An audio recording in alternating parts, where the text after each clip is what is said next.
تو اینترنت دنبال خرید قهوه‌ای که به یه سایت میرسی که اسمش ژاوه. میبینی که یه قهوه داره که 80 گرمش 1,100,000.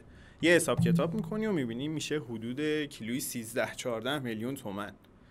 چرا یه سری از قهوه انقدر گرونه؟ قهوه با رایحه کاکائو و وانیل، قهوه با طعم کارامل.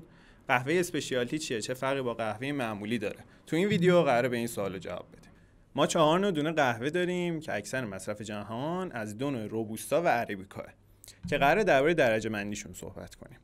اگه بخوایم به صورت کلی دسته بندیشون کنیم، میتونیم به 2 دسته اسپشیالتی و کامرشال یا همون تخصصی و تجاری تقسیمشون کنیم. قهوه تجاری قهوه‌ایه که معمولا می‌خریم و تو کافه ها استفاده میشه و خب احتمالاً هدفش کافئین و بیدار نگه داشتنه. قهوه تخصصی چیه؟ قهوه‌ای که کیفیتش از کمیتش مهمتره. قهوه‌ای با تولید محدودتره، طوری که کلاً 5% تولید رو پوشش میده. قهوه‌ای با شناسنامه است. در مواردی ما اسم کشاورز و اسم و لوکیشن مزرعه رو هم حتی میدونیم. قهوه‌ای با اطلاعات کامله. ما درباره این قهوه خیلی چیزا میدونیم. نوت‌های طعمی خاصش رو میدونیم، ارتفاع کشتش، نحوه فراوریش، اینکه نچرال بوده، واشت بوده یا روش‌های دیگه. و البته خب بعداً هم قراره یه ویدیو درباره انواع پروسس بسازم.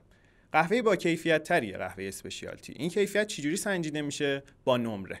خب قهوه اسپشیالتی چه نمره‌ای میگیره؟ 80 به بالا. که این نمره رو میده بهشون میگیم کیو گریدر یا همون کوالیتی گریدر، یا اگه بخوام فارسیشو بگم میشه درجه بندی کننده کیفیت.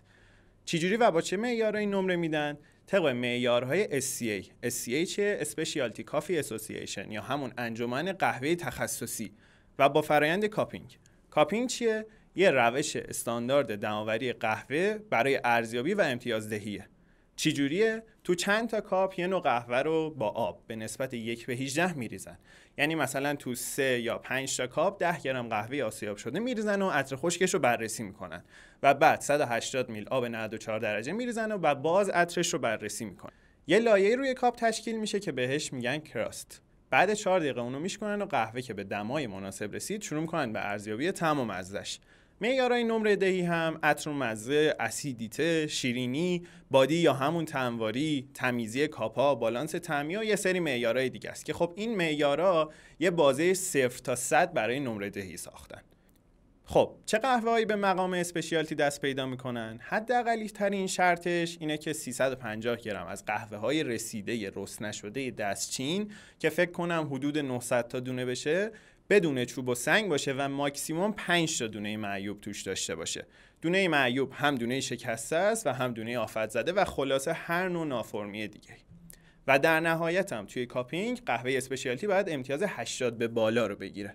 خب اگه 5 تا دونه معیوب شده 6 تا چی؟ اول بگم که اونا دیگه اسپشیالتی نیستن و اول ویدیو گفتیم اگه تخصصی نباشن چی ان؟ تجاری. حالا به نظرت قهوه‌ای که تو 350 گرم 6 دونه معیوب داره با قهوه‌ای که 50 دونه معیوب داره تو یه دسته از لحاظ کیفیت قرار میگیرن؟ طبیعتاً نه. خب یه دسته‌بندی انجام بدیم. اگه نمونه قهوه ما 0 تا 5 دونه معیوب داشته باشه و سنگ و چوب نداشته باشه و تو کاپینگ امتیاز بالای 80 بگیره، اون قهوه اسپشیالتیه که 5% تولید جهان رو پوشش میده. اگه 0 تا 8 دونه معیوب داشته باشه و سنگ و چوب هم ببینیم، قهوه پریمیومه که 15% تولید رو پوشش میده و نمره 70 تا 79 رو میگیره. اگه 9 تا 23 دونه معیوب داشته باشه، قهوه اکسچنج که نمره 60 تا 69 رو میگیره. 24 تا 86 دونه معیوب قهوه‌های زیر استاندارد ولی اوکی ان و قهوه فوریایی که میبینید از همین نوع قهوه درست میشه.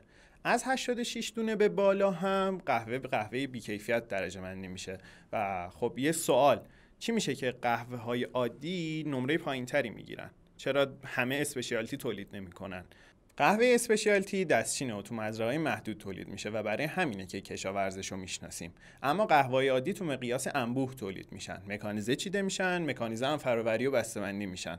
وقتی همه این فرآیندها مکانیزه است، ایرادات بیشتر میشه. برای مثال وقتی چیدن مکانیزه انجام میشه، دونه رسیده و نرسیده و برگ و شاخه و همه رو با هم میچینه و خب کیفیت نهایی میاد پایین. هدف قهوه تجاری هم همینه، افزایش تولید و کاهش هزینه ها. ما که کافه میریم احتمالاً نوشیدنی های بر پایه اسپرسوشون قهوه اکسچنج یا در بهترین حالت پریمیوم باشه. اگه دنبال یه تجربه طعمی و عطری خفن هستید، میتونید یه ذره بیشتر هزینه کنید و قهوه دمی مثل وی60 یا کمک سفارش بدید که احتمال زیاد از قهوه تخصصی استفاده کردن. ولی از من به شما نصیحت، هر جایی قهوه دمی نخورید و قبلش حتما یه تحقیق ریز بکنید. من نویدم، عاشق ترویج فرهنگ قهوه نوشی.